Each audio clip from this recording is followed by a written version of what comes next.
Good morning. Rise in freedom. I'm Austin Peterson. You're watching and listening to the Wake Up America show at wakeupAmericaShow.com. Good morning, and thank you for joining us here. We're glad to have you. Looks like we've got a nice big crowd, so let's get the show on the road. But, of course, click like and subscribe if you haven't already to the channel. We do stream live Mondays through Fridays, 7 to 9 a.m. Central Time. It's a 2-hour show. It's a great way to start your day. Welcome to the program. Don Lemon fired by Elon Musk on the very first day that he was supposed to start his new show. But wait, where's the evil laugh? We did at least get one interview out of it, and I've got the clips for you. You know we're going to have a great day. By the end of the show, you're going to be in a good mood. Rock and roll. So this is how liberty dies, to thunderous applause. Yes, yesterday, House Republicans and Democrats voted to give sweeping powers, new powers, to President Biden. Womp womp. To force the divestiture of TikTok. A company called ByteDance will be required to sell their holdings in TikTok if this bill passes the Senate. Joe Biden, of course, will sign that bill because which president is not going to give himself new powers? Rand Paul, Vivek Ramaswamy, Donald Trump, Senator Mike Lee, and many others stood against the bill. Let's give them a round of applause for Thomas Massie as well, for the libertarians in Congress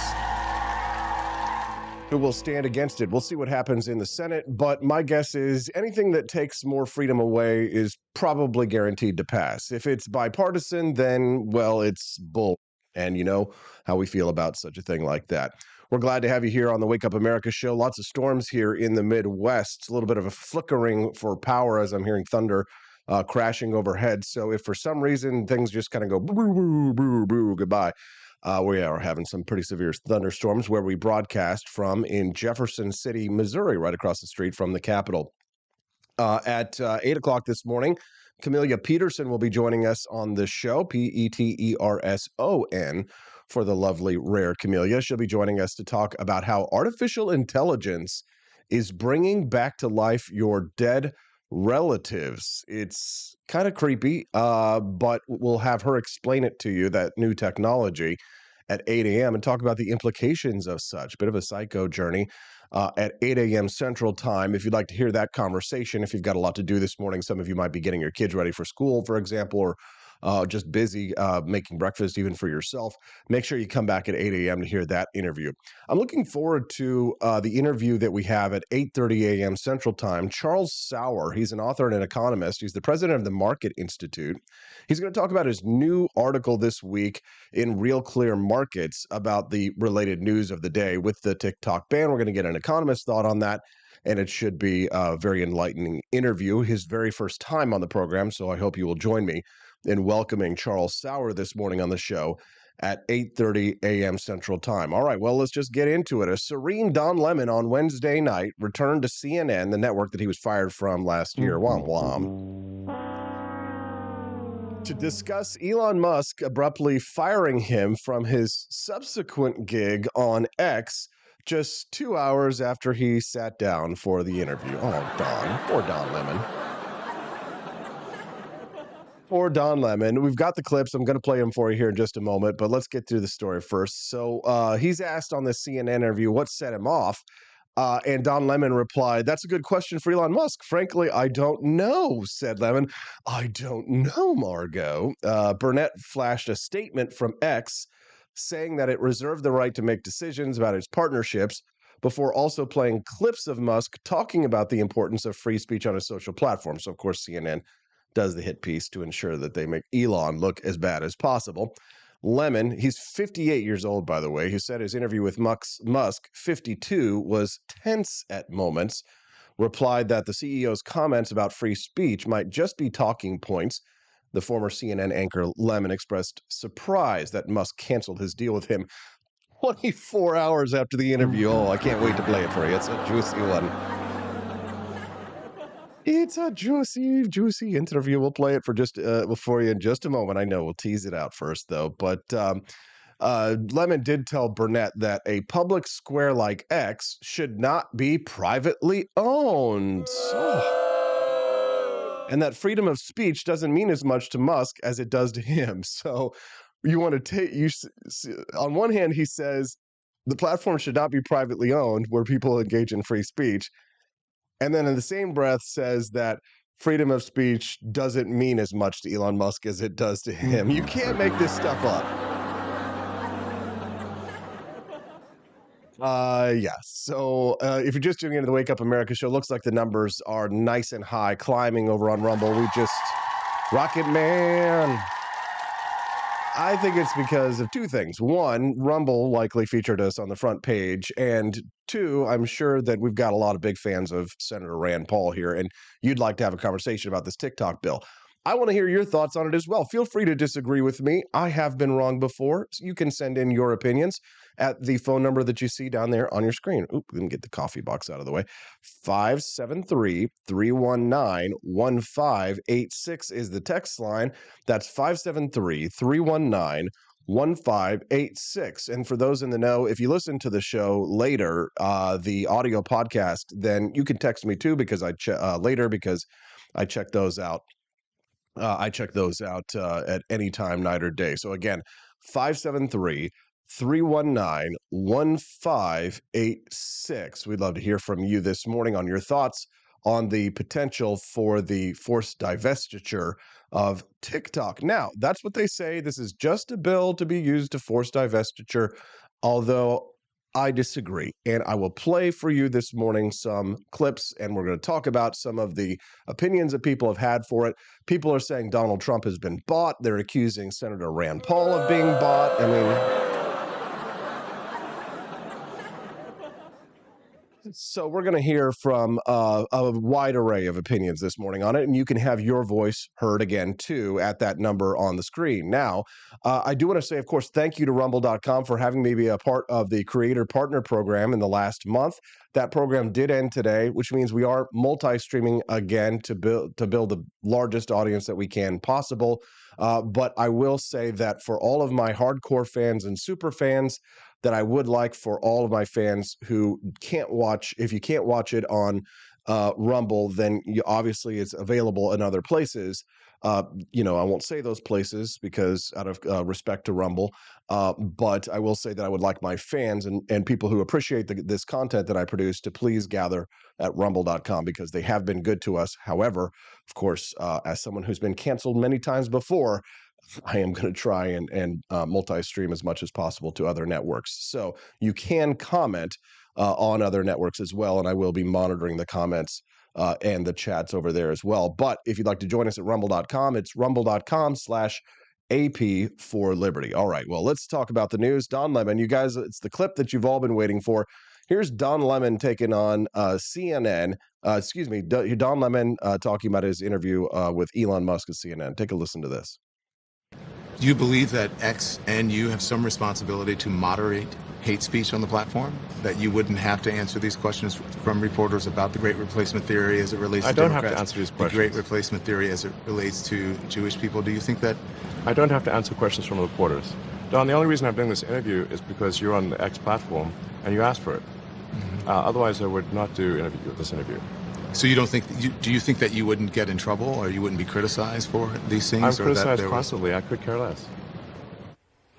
Illuminating in so many ways. All right, I have two things I want to ask. Illuminating in so many ways. Yeah, sure. When's the last time that a light bulb actually went off over the head of a CNN reporter? About that, Don. First, the Great Replacement Theory. Right. As you bring it up, he has tweeted a tweet he shared. Increasing illegals boost Dem voting power, causing them to recruit more. Mm-hmm. If Dems win President, House, and Senate, they'll grant citizenship to all illegals, and America will become a permanent one-party deep socialist state. Yeah. Yes, it's true. Right? He has gone there directly. How much does he stand by these ideas? Well, he didn't quite seem to understand that he did, originally he did that with Jewish people, sort of a Great Replacement Theory thing that he did with Jewish people, and he got in trouble and he had to go to Auschwitz and answer questions and apologize and go with Ben Shapiro.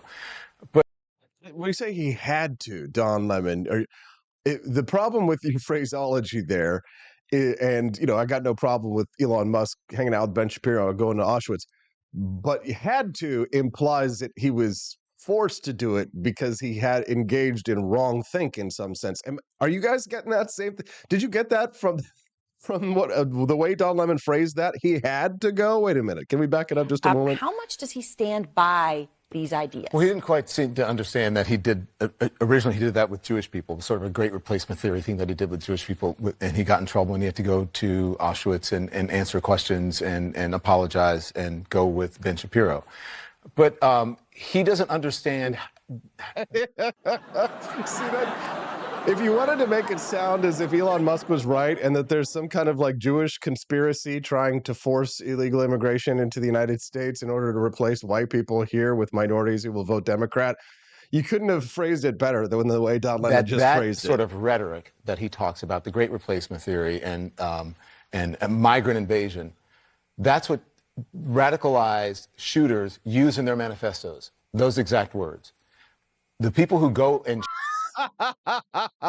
so now Elon Musk is compared to mass shooters. God. You gotta love it. 1,100 people watching live. What's going on over there? What are you doing?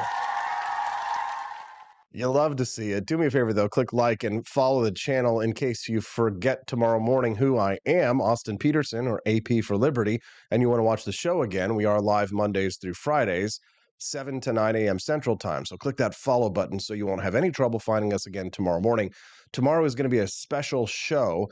My lovely, sweet, sexy, redheaded libertarian wife is going to be joining us on the show. And boy, her belly is really poking out big. And it's going to be a very special day tomorrow because not only is it a day that we're going to do the gender reveal or the sex reveal, we're going to reveal the sex of the baby, which we find out today. But we're also going to do a baby shower, and it's Stephanie's birthday. So tomorrow is a very special day. On Fridays on the Wake Up America show, we call it Freedom Family Fridays. That's when I bring in my family members who I love, and we talk about freedom. And tomorrow will be a special day. We'll probably not talk much about politics, but we are going to play a lot of games. We're going to give away prizes. We're going to reveal the sex of the baby. We're going to celebrate Stephanie's birthday. And boy, I think like just in the last week, the bump, it was like just a mild bump. But like last night we were looking at it and now it's like boom, baba, boom. And boy, are her boobs huge.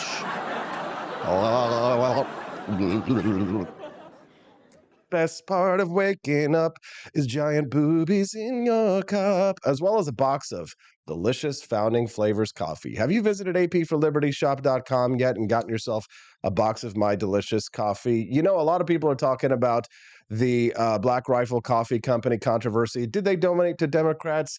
Was it just people that work for them? I don't know. But you know what? If you buy Founding Flavors coffee from me, you never have to worry that the money that you are sending in to people like me and Steffi isn't going to go to a good cause. First of all, it might be just going for me buying diapers, which I've been already stocking up on, getting ready for our first child. But we're also invested in liberty and more programming like the stuff that you're watching today. So go to apforlibertyshop.com, get yourself a delicious box of Founding Flavors coffee. Today I'm drinking our first president's coffee, Washington's Revolutionary Roast, and it's a picture of him drinking coffee there inside Mount Vernon. Washington's Revolutionary Roast has flavors as diverse as toffee, dark as chocolate and citrus. It tastes like Washington crossing the Delaware of your palate. Assuredly, it will ignite the Minuteman's march in your gait and paint a Constitution-wide smile on your visage. Yeah.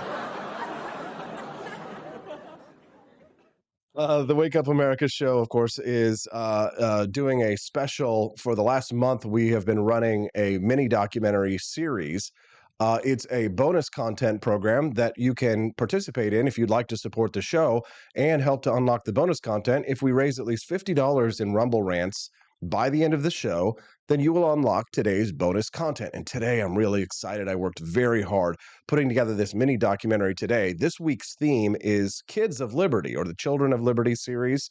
And we've had a lot of really good responses and feedback from the children who have advanced liberty or fought for freedom here in the United States in their own subtle ways. And the one today, though, is not subtle. And of course, because it's the week that we're revealing the sex of our baby, I wanted to make this week's mini documentaries about kids. Today's is a very special child who did incredible things in American history. So if you'd like to find out who it is, unlock that mini documentary. You can either make a Rumble Rant donation, or if you buy from apforlibertyshop.com boxes of coffee or perhaps Javier Milei merchandise or what have you, those count as well towards the total. Okay, let's get back to the Don Lemon interview and see how he finishes Shoot it up off. people, whether they be Latino people who live in Texas, or black people who are in a supermarket in Buffalo, or Jewish people who are worshiping. Those people use the same rhetoric, that they are tropes, that they're either racist for Latinos or black people or for Jewish people.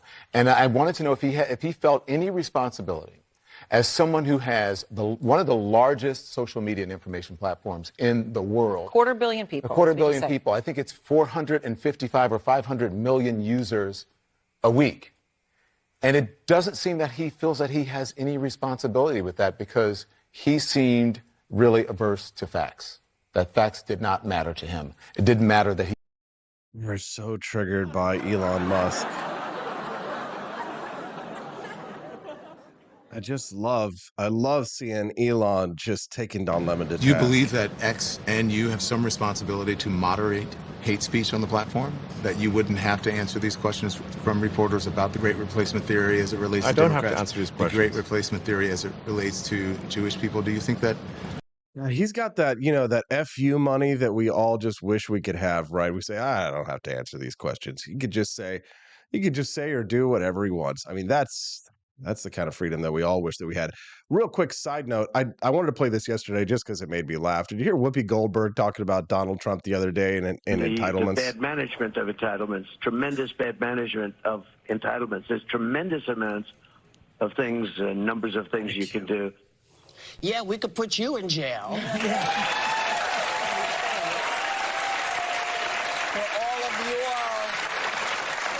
For all of your entitlements. You know, the Social Security is not an entitlement. We paid for that. We paid for every time you get a check. You paid it. This is your money. Yeah.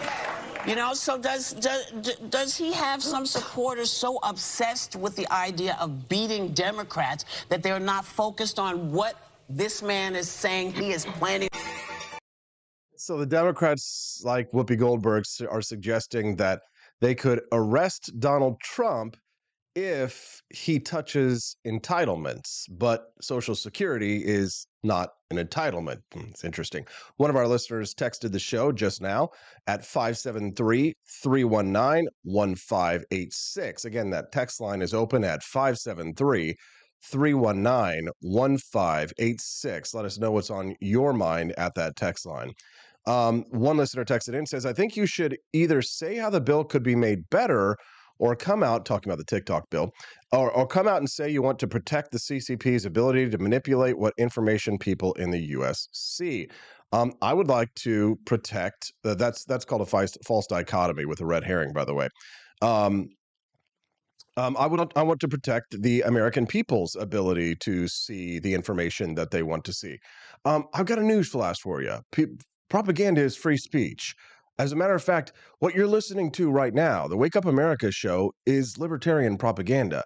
I'm spreading my ideology through the Wake Up America show, and there are a lot of people who don't think that I should have this platform. There are a lot of people who think that people like I should be suppressed, and to an extent, I have been in multiple ways on platforms.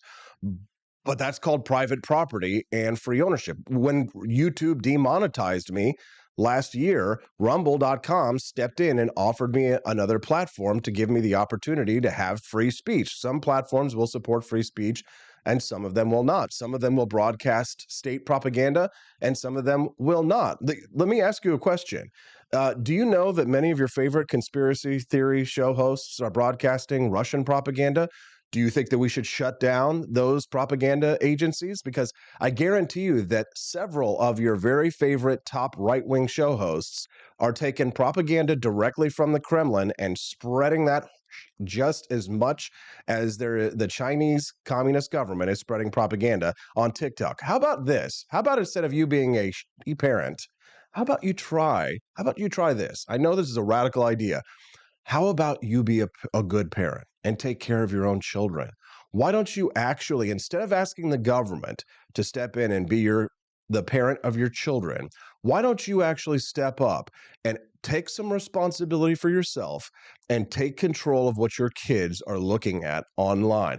Why are you allowing your child to have TikTok? Why are you allowing your child to have Facebook? Why are you allowing your child to be on social media in the first place if it's so damn addictive? And you probably would have said the same thing if it would have been Meta last week. And let me just tell you, they're not going to stop at TikTok. Once they get the camel's nose under the tent, it's just like with the Patriot Act and now FISA 702 and the reauthorization of the surveillance that's going on here in the United States. Yes, I know you want your surveillance to be American made, not Chinese. We don't want Chinese propaganda. We want to have the American corporations be the ones who are stealing Americans' data and using it against us and turning it over to foreign. Apple takes our information and they turn it over to foreign governments. Is Apple next? What are you going to do about that? By the way, let me ask you a question. Were you typing that message to intercede between Americans and their freedoms on a Chinese manufactured cell phone? Just curious, because I love the hypocritic double standard on this one. It's because, and here's the thing. Freedom, if it's going to be defended, this is an old H.L. Mencken quote, is when they come after freedom, they always come after scoundrels first. TikTok isn't popular with boomer conservatives and authoritarians. Scoundrels, freedom, protection. This is a great quote, and I want to go. The trouble with fighting for human freedom is that one spends most of one's time defending scoundrels or TikTok dancers. For it is against scoundrels, insert TikTok dancers, that oppressive laws are first aimed, and oppression must be stopped at the beginning if it is to be stopped at all. Thank you, H.L. Mencken. Andy Opperman, with his logic and facts over in the Rumble chat, says this could be used to divest Elon of X. Of course, because you said, well, he's an American. They wouldn't do it to an American citizen. Are you blind? Or stupid, or both? How could you possibly think that the Democrats, once they're given this power, won't declare Elon Musk an enemy of the state and use that sweeping new authority that House Republicans just handed away to Joe Biden? And what happens if he wins the election again and names 2 Supreme Court justices and the Democrats control the entire government? What do you think they're going to do to X.com? What do you think they're going to do to if all of a sudden Mark Zuckerberg has a change of heart one day and decides that instead of supporting Democrats, he's going to support Republicans? What do you think the Democrats are going to do with the power that you just gave to the government? Anyways, I could go on and on and on for hours and hours, but I want to make sure that I don't blow my load here because I've got a lot of content related to such. But it is against scoundrels that the bad laws are always aimed. I'd love to hear your thoughts on this. Again, you can send us a text at 573-319-1586. I'd love to hear your thoughts again at 573-319-1586. Yeah, I was reading this article this morning in the Wall Street Journal. And again, these are the people that I know, right-wingers, you don't feel sorry for, right? I know you don't care about lefties and teeny boppers on TikTok who are making their lives as influencers because it's not your culture, right? I get it. But you should listen to me because it is my culture, because I am an influencer and I make my living by trading. I deal in ideas, and I do a 5-day-a-week talk show and I monetize my podcast.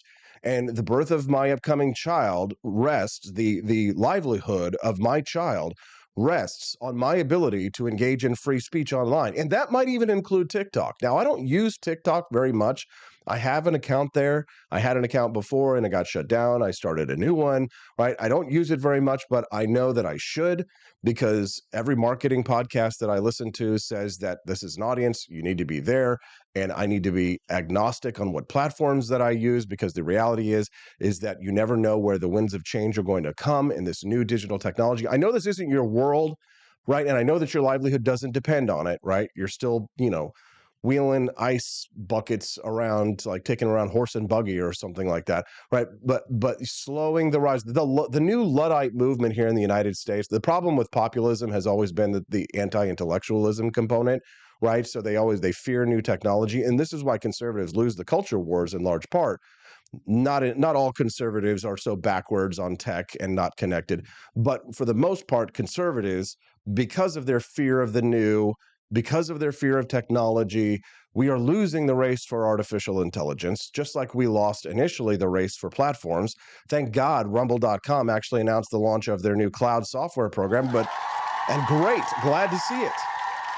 We don't want to have happen to Rumble what happened to Parler. We need our own infrastructure. But frankly, we're behind the curve. We're behind the times. Rumble is still playing catch up. And God, I hope we're seeing YouTube on the horizon, and we want to be able to compete with those big guys. But frankly, we're just not there yet. We're not there yet. And I love that there's 884 people, almost 900 people watching us over at rumble.com.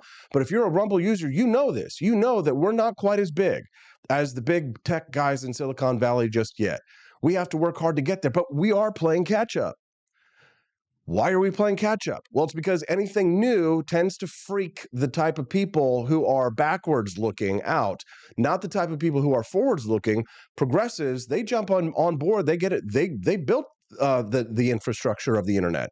The progressives are the ones who stepped in and built everything that we're talking to on right now, except for rumble.com.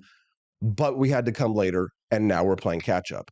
And look what's happening to artificial intelligence. For example, Google's Bard now, and what's the new name for it? The new AI name for Google's AI, right? That woke technology. Oh, Google Gemini.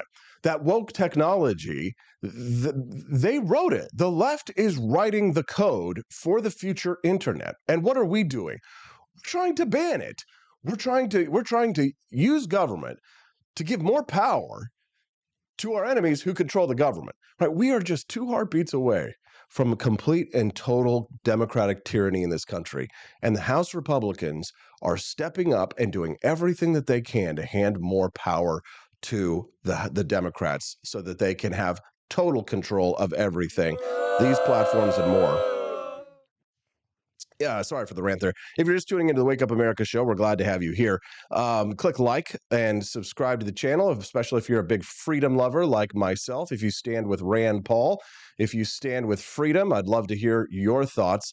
If you'd like to send us a text at 573-319-1586 is the text line. 911 911. Oh, it reminds 911 911 people watching us live. It's like the Patriot Act. It reminds me very much of the Patriot Act. We're also happy to see that we've got 134 people watching us over on X.com. Thank you to all of our viewers over there. Just an FYI, there is a chat over at X.com. Many of you might not know, but if you are on X.com watching us this morning, I am monitoring the chat over there, and I'd love to see your comments. So in theory, that means if, how many people on Rumble? We are at, let's see, 140 on X, and how many on Rumble? 900. So that means we've got over 1,000 people watching us live. Sounds like maybe Liberty is popular. I kind of had a black-pilled take yesterday when I posted this after the House of Representatives voted to give more power to Joe Biden. It was a black-pilled take. I posted that Ron Paul was wrong about at least one thing, and that is that Liberty is popular. Turns out that Liberty isn't all that popular, actually. And Joe Spinella over in the YouTube chat says, Rand Paul took money from mega donor investor of TikTok. The bill is not broad. It's pretty specific. Joe, I'm sorry. And I know you're probably meaning well here, but I mean, that is just the stupidest take that I've ever heard, that Rand Paul is being bought so he will defend limited government or liberty. This bill came out, it had 4 days for the public to see this bill, for Congress to be able to read the contents of this bill. Nobody knew what was in it, and they passed it anyway just because it had a name of a thing that they thought was quite popular. 4 days to read this bill. The accusations that Rand Paul is being bought out to support liberty is laughable. Hell, I'm over here and I'm doing it for free. Jeff Yass. Give me a call, Jeffy baby. I need a new sponsor for the show. What am I doing out here defending liberty for free when I could be getting paid millions like Rand Paul? But Vivek Ramaswamy was asked this same thing. Vivek, I'm going to pull up that clip. I should have had it beforehand. Vivek Ramaswamy, and it was Steven Crowder and TikTok Bill. I actually, he got asked that same question about the TikTok ban, and Vivek Ramaswamy swatted that question down, I think, beautifully. Let me pull up that. It's towards the end here. And here is Steven Crowder talking to Vivek Ramaswamy about that write up bill. Some sort of legislation with some fake specificity to exclude Mark Zuckerberg founded Meta and then put it up and say, this is what we have to sign. That's garbage. And I refuse to just play by the, be a price taker, if you will, of what that broken lobbyist influenced system puts up. And instead go back to actually first principles to say that if we're at first principles, this isn't the bill we'd be passing. We'd be stopping forced data transfers to the Chinese. We'd be protecting young people from addiction on social media. And anytime a content platform is working with any state actor to engage in persuasion by up-regulating or down-regulating or censoring speech, that's a backdoor constitutional violation, and we deem it to be illegal. That's the course of action we should take, and I would be the first and strongest proponent for it. And so you have others. Then now you go to the AOCs of the world. They're not going to be for that. No, of course not. You go to many on the left. They're not going to be for that. That's what we need to be for. And by the way, there won't be enough. There won't be enough Republicans for that. I can't tell you how many conversations that we've had here with congressmen and senators who've talked about. Then we hear them quoting us and using our data in Senate hearings and doing nothing. Why? Because they all have podcasts and they all have giant Facebook pages and they want to play ball with them. So I agree with everything. But let me say a word about this. I mean, there's a reason why Trump, Elon Musk, Rand Paul, Thomas Massie, myself, I think Tucker, I was reading, but it's a diverse array of libertarian and libertarian nationalist voices. I don't consider myself just a pure libertarian. I'm a libertarian nationalist. I do believe that the world stage is a jungle, and we have to play by the rules of the autocrats on the globe. We don't have to play by their rules, but we have to acknowledge that they're not playing by our rules when we protect ourselves as a country. So I'm not some blithe, Friedmanite, dreaming libertarian just believing that everybody plays by our fantasy rules. No. Yeah. We have serious issues with foreign adversaries. I very much agree with Vivek Ramaswamy. I guess I might consider myself something of a libertarian nationalist as well, and that we have to deal very much with the realities of the world as it lies.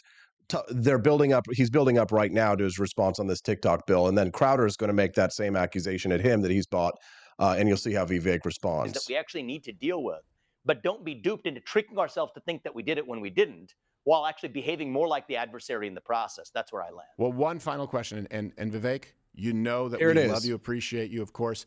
One thing I will say too, because you've talked about, and I agree on not only foreign adversary, but on the funding that comes from lobbyist groups. Yep. Everyone you just mentioned, including yourself, money from Jeff Yass, who owns a $33 billion stake in ByteDance. You're never going to get away from that question from your critics. Everyone you just named, it's a diverse coalition, except for one through Everybody should ask the question, right? Yeah. So I think for a lot of politicians, that'd be a reasonable question. Just get to the truth of the matter, right? In my case, you got a guy who's funded a bunch of Republican candidates, as far as I know.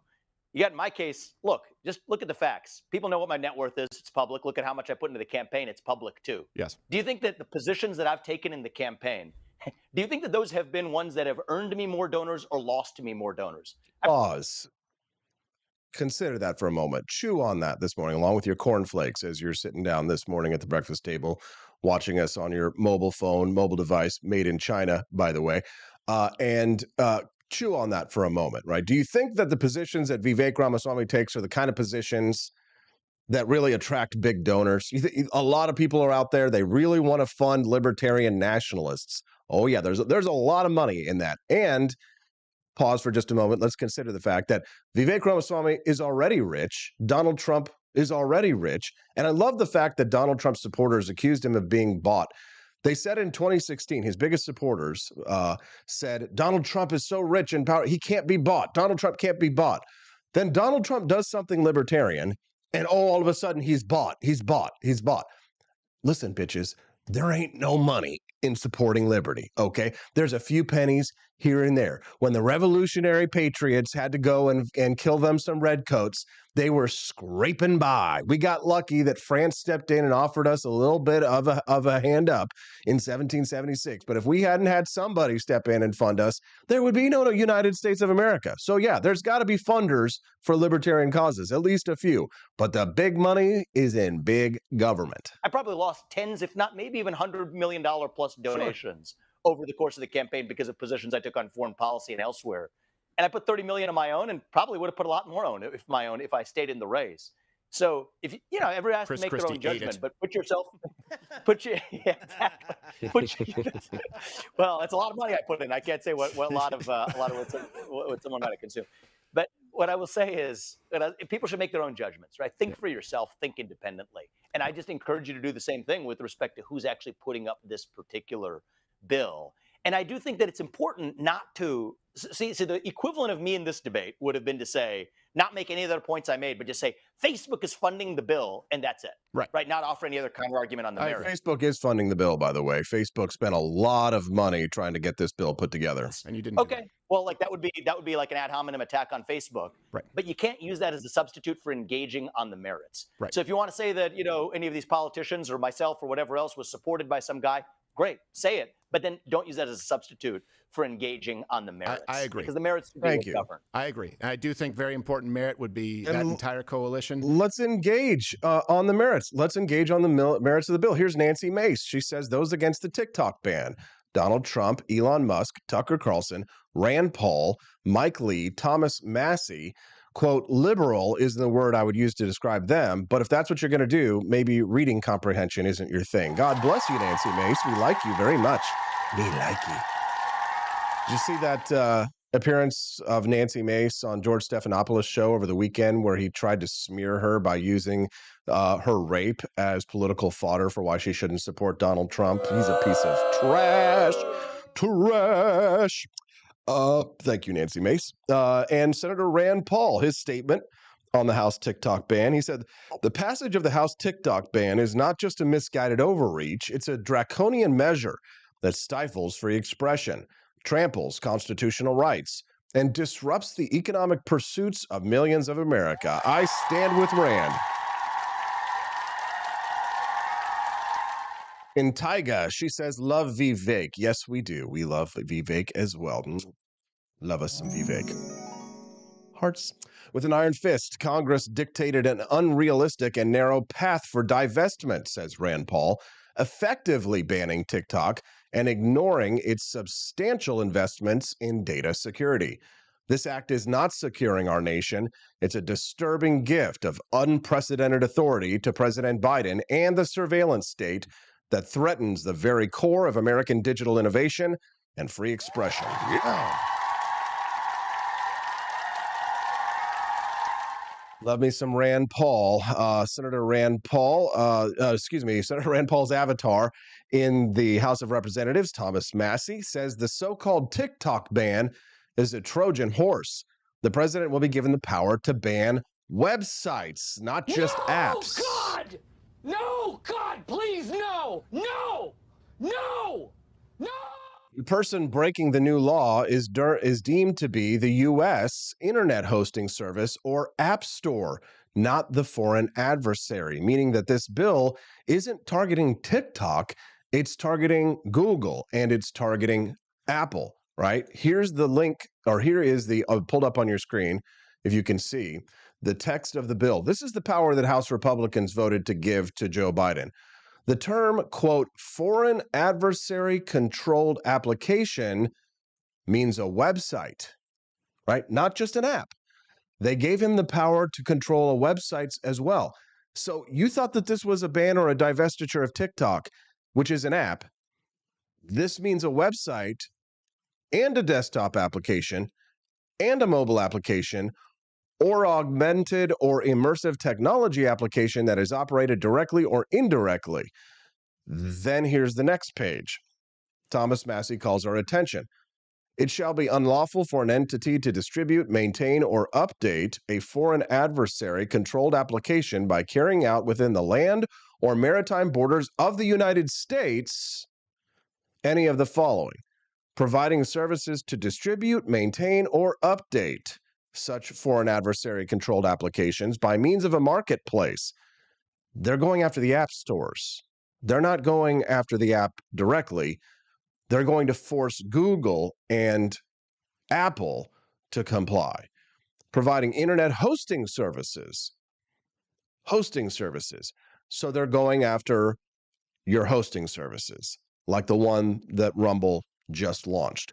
We just gave, when I say we, I mean Republicans, or we the United States. These are our elected representatives, so it is we the people to some extent. I know, you're going to be like, Austin, I didn't vote for this. I abstain. Who's we, fella? You got a mouse in your pocket? I know, the anarchists will say. Providing internet hosting services. So those who host websites, not just apps. It was a retarded, stupid idea to begin with from the very beginning. And I say this as someone who actively dislikes TikTok and doesn't care for it at all. And I make no money from TikTok at all. And I have no audience there. Rand Paul says reactionaries who want to ban TikTok claim the data can't be secured because the, quote, algorithm is in China. Not true. The truth is, the algorithm runs in the United States in Oracle Cloud with their review of the data, not in China. He says maybe we should examine the facts before committing violations of the First and Fifth Amendments. Yes.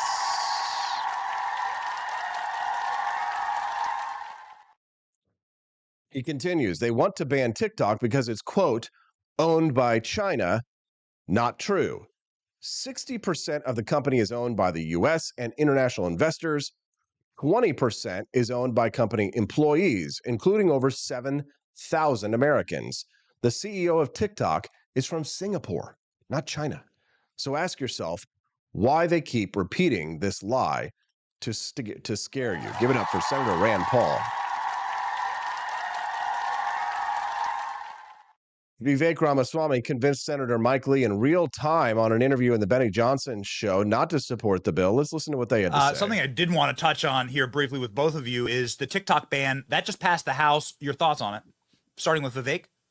Yeah, so look, my thought is TikTok has major issues. There's at least 3 categories of major issues. Number one is persuasion threats to the United States of America, the Chinese government or Chinese affiliated entities determining what U.S. users do or don't see. Number 2 is forced data transfers to the Chinese Communist Party from a U.S. tech company. And number 3 is addictive tendencies in kids under the age of 15. Major problems. However, I think this bill fails across the board to address those issues. It's incomplete in addressing those issues, while also creating a civil libertarian nightmare, giving to the Biden administration exclusive executive authority effectively to decide which kinds of so-called foreign adversary-controlled apps or even websites are going to be shut down or not, or are going to be owned by whom. And so if you're concerned with the Biden administration engaging in backdoor censorship using tech companies to do it, I think it's a bad idea to give that Biden administration even broader executive latitude to do the same thing. If you want to address the issue, as I do favor doing, address the issue across the board. Social media in kids under the age of 16, it's an issue. Address it. Forced data transfers to the CCP. I don't like it if Google's doing it. I don't like it if Airbnb is doing it. I don't like it if TikTok is doing it. Deal with it across the board rather than in a company-specific manner. And the specific manner in which this bill is written does 2 things. One is it's designed to exclude the very companies that have been lobbying for it. This is a Facebook lobbying bill. That's a dirty little secret in Washington, D.C. It's designed to exclude U.S. companies from being burdened. I'd say include all companies, U.S. or not, from stopping data transfers to the CCP. Look at Airbnb and what they've been doing for years. Wall Street. Airbnb has been turning over our data to China for years. They didn't go after Airbnb. No, they went after TikTok because they know that TikTok is unpopular with adults and with boomers who don't know jack about technology or TikTok. No offense to the few boomers who are watching us this morning. Don't be upset. But you got to admit that your generation is not always necessarily the most technology literate. Now, I know you are an exception because if you're watching us this morning on X or on Rumble or on YouTube, you are a technology literate boomer. You are excluded from such criticisms. But for those of us who are in the generation who have to, answer the phone and figure out how to get the App Store off of your iPhones of your mom or dad or grandpa or what have you, we know that the boomers, they hear TikTok and they're like, that's where the people with the purple hair do the dance. Years ago, put an end to it across the board, TikTok to Airbnb to anybody else. And the other thing is, don't give this much unfettered executive authority to a president, including currently, that would be President Biden. And maybe President Biden for another 4 years if we don't get our even together. Broaden the scope of using tech companies, be they Google, be they TikTok, be they Facebook, be they YouTube, to do through the back door what the government couldn't do through the front door. So that's my view, is a wrong bill to at least accomplish a worthy goal. What did they do through the back door? Very briefly, I'd like to pause and just say thank you very much to over 1,000 people watching us live between the many platforms we are streaming on this morning. Over at X.com, Favorita J. Malay joins us live this morning, and with almost 200 people watching us there and 846 on Rumble, we do have over 1,000 people watching the Wake Up America show live. I'm glad that you all like, enjoy, and appreciate freedom. Just a real quick little house cleaning before we change topics here in about 15 minutes. I'm going to speak to Camelia Peterson about how artificial intelligence is bringing our dead relatives back to life. But I wanted to remind you that if we can raise at least $50 by the end of the show in rants, you will unlock today's bonus content. This week's theme for my mini documentary series is Kids of Liberty.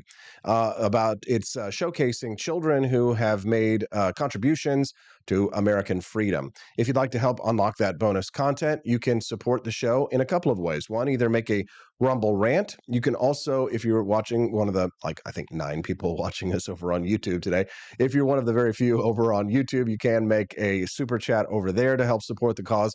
But probably the most fun way to unlock the bonus content is to go to apforlibertyshop.com. That's AP, the number 4, apforlibertyshop.com. As you can see, I made a fun little come and take it TikTok slogan t-shirt yesterday, just as a lark. Thank you to Matt Mahler, my buddy Matt. Served in the U.S. Marines overseas and is a wounded combat vet. He came back overseas and back to the United States, and he's fighting for freedom. So thank you, Matt, for that great idea. Come and take it TikTok t-shirt. Maybe that's not up your alley, but we do have some other awesome products over at apforlibertyshop.com that I think you all will enjoy. This week's hot sellers are the Javier Milei Afuera sneakers. We've also got the Javier Milei Afuera t-shirt because it is starting to cool down now. These are starting to warm up these days. Madisonian Morning Light Roast is our newest flavor of coffee, and it's got a 5-star review already. Madisonian Morning Light Roast you can get exclusively at apforlibertyshop.com. And just before you get scared off by the price, just compare us to other brands online, because with shipping included, we actually are a little bit cheaper than our competitors. So, and try a box. If you don't like it, send it back to me and I'll give you a refund. I'll promise you're going to love it. It's absolutely delicious. And we've got 2 5-star reviews. Liberty Shindig says this has quickly become my favorite coffee roast. Tastes great. And Roger, these are verified reviews by a third party, says, I like my new Madisonian Morning. I grind it extra fine, run it through my vintage Cremona espresso machine, and it's a great start to my day. Thanks for all you do. Sincerely, Roger. There you go. Thank you, Roger. So grab yourself a box of freedom this morning, some delicious hot coffee at apforlibertyshop.com. Check out all of our awesome customer reviews from these products designed by me and Steffi, or come back with a warrant. Doormat is awesome. I also sell sports bras that I designed. Boom. And things like my Liberty Electric Retro AK-47 shirt as well. So check all that out over at apforlibertyshop.com. That's AP, the number 4, apforlibertyshop.com. Do you like it? You love it? You want some more of it? All right. Don't forget, too, you can text the show at 573-319-1586. That's 573-319-1586. Edward Snowden weighed in on the TikTok ban bill as well. Take a listen. Everybody knows these companies are playing a bigger and bigger part in the world today. We have to say, all of these records that they're creating about all of us, all of this control that they're developing from these surveillance programs, whether they're saying they're doing it for targeting advertisements or whether they're doing it for targeting killings, these records belong to the people that they are about, not to the companies. And this is a fundamental change that we have never discussed in a meaningful way, broadly and publicly, but we have to, because all of these governments have said, you know, the mass surveillance system, why do we have it? Why is it useful? They say because of terrorism. They say it's saving lives. They say it's preventing attacks. But no less than Barack Obama, in response to the 2013 revelations, created 2 independent commissions to investigate exactly the answer to that question. Were these programs effective in stopping terrorist attacks? Did these revelations cause harm to national security? It was called the Privacy and Civil Liberties Oversight Board and the President's Review Group on Intelligence and Communications Technologies. And despite having an enormous budget, despite having complete access to classified information, despite the fact that they interviewed the heads of the FBI, the NSA, the CIA, you know, the full alphabet soup, they found, in the government's own words, the kind of mass surveillance that's represented by this bulk collection program where the NSA was secretly collecting the phone records of every American and everybody else around the world every day under an authority provided by a secret court order that nobody even knew existed. That program had never made, their own words, a concrete difference in a single counterterrorism investigation. Think about that. More than 10 years of operation in secret never made a single concrete difference. These programs, mass surveillance, is not about public safety. It is not about terrorism. It is about power. It is about economic espionage. It is about diplomatic manipulation. And it is about social influence. It is about understanding the actions of everyone in the world as carefully as they can, no matter who they are, no matter how innocent their life. Joni Rankin over on the live stream says, before we ban TikTok, maybe we should ban the Patriot Act. Amen. Joni, you're beautiful, inside and out.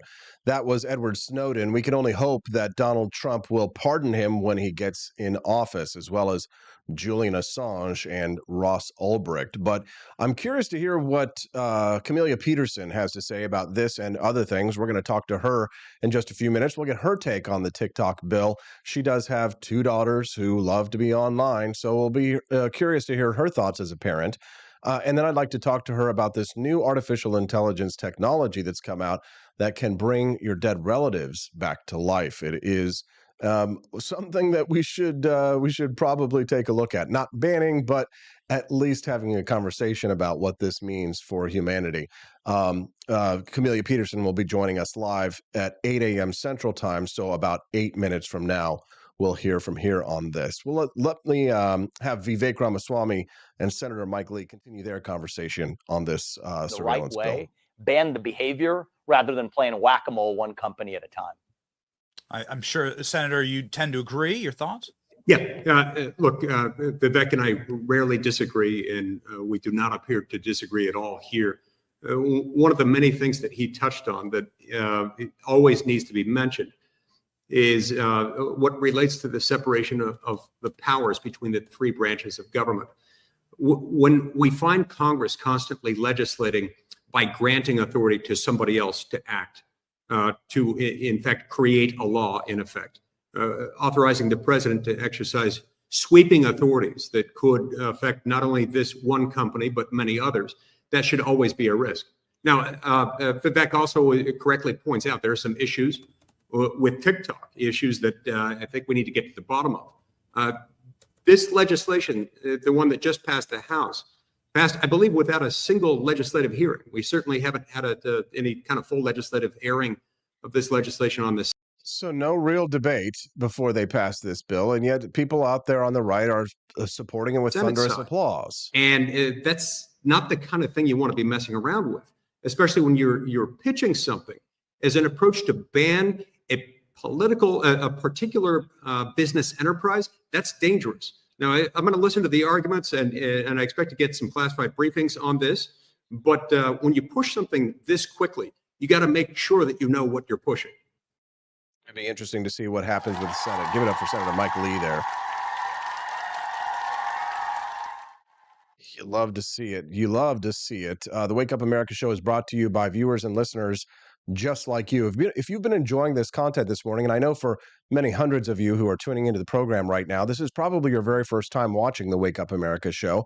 And I'm your host, Austin Peterson. The Wake Up America show streams live every Monday through Friday from 7 to 9 a.m. Central Time. We'd love to have you come back and be a regular guest on the program.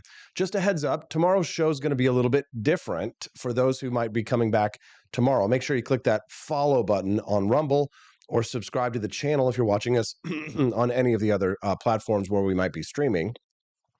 Tomorrow's show will be a little different if you come back here tomorrow. Friday's show is always a little bit different. Things get a little bit weird because I call it Freedom Family Friday. That's when I bring my smoking hot redheaded libertarian wifey on the show, and my brother Justin Peterson streams in from Boston live as well. So we talk about issues and news typically, but tomorrow's going to be a little bit different. It's going to be sort of a baby shower for the celebrate the upcoming birth of our very first child, baby. Baby P for Liberty. And today we find out the sex of the child. We're very excited for that. I know what you're going to say. We're bigots because we're not waiting for the kindergarten teacher to decide the gender. Yes. How dare you? But we've decided to reveal the gender to the public tomorrow morning on the show. So it'll be a gender reveal party / baby shower where we're going to play games with all of you guys and give away prizes. And then we're also going to celebrate, of course, Stephanie's birthday, which is tomorrow. So it'll be a really special show. We appreciate all of our listeners like Mighty Megatron, Linda's 99, Rugby Steve, C Jade 824, Tolly 1982, You Fear Truth, Machina Smarty, Rugby Steve, Robbie Theraman, I'm repeating myself, Clementine, Intiga, Sarah for Liberty, Good Morning, Machinist Marty, Joni Rankin, and all of our friends who are here at Liberty Shindig, Somniferum. I'm glad to have you here. I see you guys have been arguing a little bit this morning. Lots of screaming, wailing, and gnashing of teeth. Well, don't worry, because the next guest, I'm sure, will inspire you all to just ooh and ah. The lovely Camelia Peterson will talk to us about her thoughts on that TikTok ban as a mother of 2 daughters. And we'll get her thoughts on artificial intelligence reanimating the dead when we get back on the Wake Up America show at wakeupAmericaShow.com. Don't go away. Expanse of time, a year might seem like a mere moment, but oh, what a year it's been. In September 2022, Austin and Stephanie Peterson embarked on a journey to wake up America. They began humbly, with just 20 souls tuning in, learning, listening, and though challenges arose, like the looming shadow of YouTube demonetization, their spirit never waned. And now, thanks to you, thousands rise with the sun to join them, to listen, to engage, to be a part of a community. So here's to you, and to Wake Up America, for memories shared, for friends made, for the journey ahead, and for never, ever forgetting to rise and freedom. Happy anniversary. I'm Donald Trump, and I approve this message. Believe me, Austin Peterson is the best. He's got the greatest Wake Up America show I've ever seen. Whenever I tune in the mornings and watch the live stream, let me tell you, he has got the absolute best content. I love his guests. It's just a total blast to watch, and I highly endorse and recommend the Wake Up America show. It's terrific, believe me. Is the outdoor of your home about as exciting as a library? Then spice it up and unbore your space with our custom metal signs. Crafted with love and a bit of libertarian magic, you can customize your own metal sign at ap4libertyshop.com. So head to ap4libertyshop.com, customize your own metal sign today.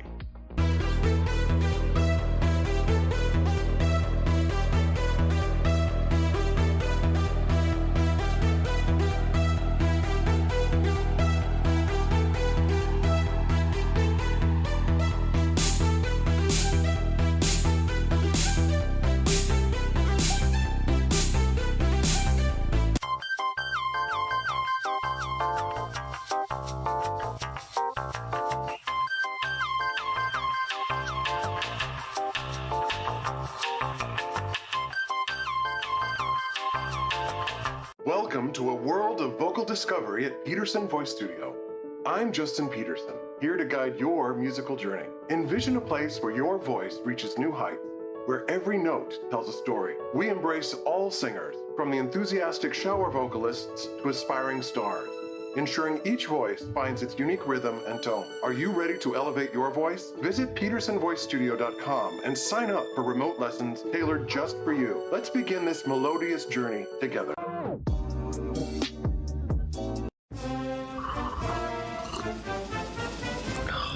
Tired of spending your hard-earned money on woke corporations that don't share your pro-freedom values? Fed up with sipping liberal lattes and progressive cappuccinos? Introducing Founding Flavors from AP for Liberty Shop. Get your day started with Washington's Revolutionary Roast. As robust and principled as the man himself, this blend is the shot of energy heard round the world.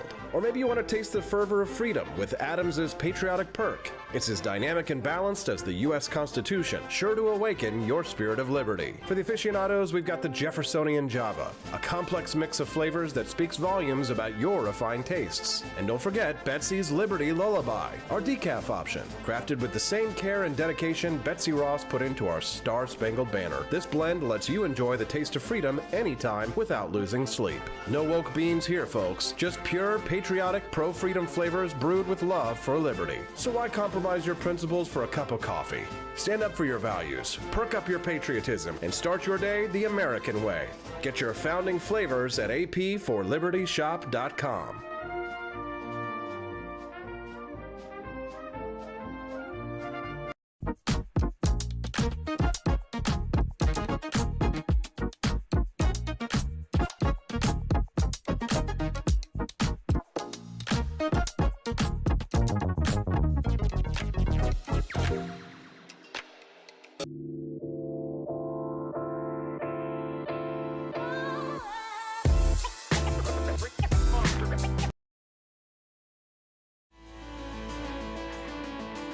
Good morning, Rise and Freedom. I'm Austin Peterson, and you're watching and listening to the Wake Up America show at wakeupAmericaShow.com. Thank you very much for tuning in to the program. We've been very excited to see such huge numbers over at Rumble.com. Hey, Rumblers. You guys were ready to rumble this morning. I see you all fighting in the chat. Come on, guys. Come on. Can't we all get along? We all are Americans, aren't we? Can we find some common ground? No, I guess not. All right. Well, my next guest, Camelia Peterson, and I, we rarely agree on anything. We're always at loggerheads over this, that, and the other. Maybe today we'll finally find something we agree on. She's joining us live right now. What's up, CJ? Good morning. And I have something that we can all agree on this morning, something that brings everyone together. Happy Pi Day, everyone. Pi Day? This is Pi Day? March 14th, 3/14. Oh, 3/14, yes. And we do take advantage of, the pun to also have PIE Day. So I am going to try to find time later today to celebrate with making a little pie. Stephanie, excuse me, Camelia, she does love her pies, ladies and gents. They are delicious if you've never tried one. And what goes better with pie than a delicious box of Founding Flavors coffee? Absolutely. Yeah, you got the new one, the Madisonian Morning. You like it? I did. It's really good. It's funny. Well, and I will say this, like I've had, I think all of the different kinds of the Founding Flavors now. And the thing is that I used to be a dark roast girl, but and I still like it from time to time, but there are a lot of dark roasts out there that are very bitter. And so the Founding Flavors line, though, the dark roast is not that way. It's very smooth, but I have become more of a light roast girl. It has nothing to do with the caffeine for me because that doesn't help me at all. But I just like the flavor. And again, it's just really smooth. So nice. Glad you enjoy it. Well, Camelia, one thing I don't enjoy, tyranny. This TikTok bill that was rushed through the House of Representatives yesterday had, they called it bipartisan. I love it when people come to me and say, but it must be good. Look, it's bipartisan. It's got people from both sides of the aisle. It was a majority of the Congress. It's bipartisan. That must mean it's good, right, Camelia? I They think we're stupid. I know. I also saw somebody say, and this is really probably more accurate, is that when you have, like, especially in this current administration, when you have the majority of the Democrats and the majority of the Republicans and the president all on board with this, this should be like 5 alarm bells ringing, right? Something is not right here. Because I'm a big fan of working across the aisle, work with anyone to do good, all of those kind of things. And so I do think that we should have bipartisan agreement on some things, or at least try. But usually what bipartisan agreement looks like is like a few people from the other side, maybe. It's not like the overwhelming majority. So yeah, for me, this is enormous red flag when you have so many on both sides. And I would like to point out, because I was thinking through this yesterday, because it was really frustrating to watch the rhetoric that's going on online. And we have good friends who I would say are pretty liberty-minded, conservatives, Republicans, and they, but on this, it's like they don't understand and they can't see, and that China TikTok thing like supersedes everything else. And you pointed it out earlier that the irony in all of this is like a lot of MAGA folks, Trump's not down with this, right? I love the irony because they were saying Donald Trump was bought, right? But their whole argument has always been he's rich. He doesn't need your money. He can't be bought. Donald Trump can't be bought. But somebody I was talking to the other day, they agreed with my premise that I've been hammering on for a few years now, probably since I was back in even the radio, I would say. It's not the authoritarian stuff that Trump does that makes people angry. It's the libertarian stuff that he does. Whatever he doesn't expand government power, whenever he doesn't do what it is that like typically the establishment wants, that's when people are angry with him. They don't like it when he does things like this. Right. First Step Act as a good example of that. So yeah, and I was thinking about this yesterday, and there are a lot of very good, very conservative minded congressmen, congresswomen out there who are voting for this. And this is really unfortunate, and no one is immune to this kind of pressure. But I can tell you that we have representatives, who are from Missouri who have voted for this bill and probably will vote for this bill that I love, like the vast majority of everything else that they do, but because they know that their constituents back home, they will get so much backlash for, doing the right thing on this and taking the nuanced position that it's a little, they have to make a choice on political suicide with this. So, I hate that is probably the case. And knowing some of these people, I believe that is the case, is they just feel like that they can't do it. But it's not the right thing to do, in my opinion. Well, it's like that H.L. Mencken quote I was talking about. It's because boomers, no offense to the boomers who are listening to us right now, this does not apply to the boomers who are hearing me right now because you are technology literate. But typically, most boomers tend to be technologically illiterate. They hear TikTok and they think, that's where them purple-haired dancing kids do the little rump shaking on the booty machine, and they're talking to the TikToks, and the Chinese communists made the app, right? And they don't like it because it's not their culture. Good Lord, Nancy Pelosi, tic-tac-toe. Like, what? I mean, I know she thinks she's trying to be cute and funny and hip and whatever. Like, it's like Hillary Clinton, Pokemon go to the polls. That's the problem. We have been talking a lot about maybe having a cap on age limits for Congress right now. And every time a bill like this comes up that has to do with technology, we see the reasons why, because we have example after example of older people getting up there and talking about this stuff. And like, it's clear 3 seconds in, they have no clue what they're talking about. Absolutely no frame of reference at all, no knowledge base of it. So yeah, it is, I don't use TikTok, right? I don't even have an account. I don't either. But that's not the point. So anyway, I mean, I think Rand Paul and Thomas Massie both have done a good job of explaining the reasons why they oppose it. I just think that people have blinders on when it comes to this because it involves China and TikTok, and TikTok has kind of become, you know, the demon on the right. And it's not to say that there's not problems with it, but you've been pointing out, you know, like this whole time that, you know, there's problems with everything on your phone.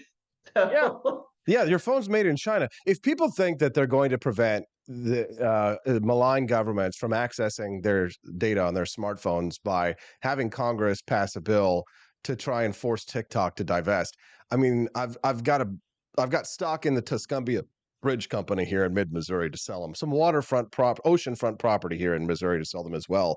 They're turning over their data every single day to their Chinese manufactured cell phones, and then they turn around and they say, well, we need to get cell phones manufactured here in the United States. Okay, sure.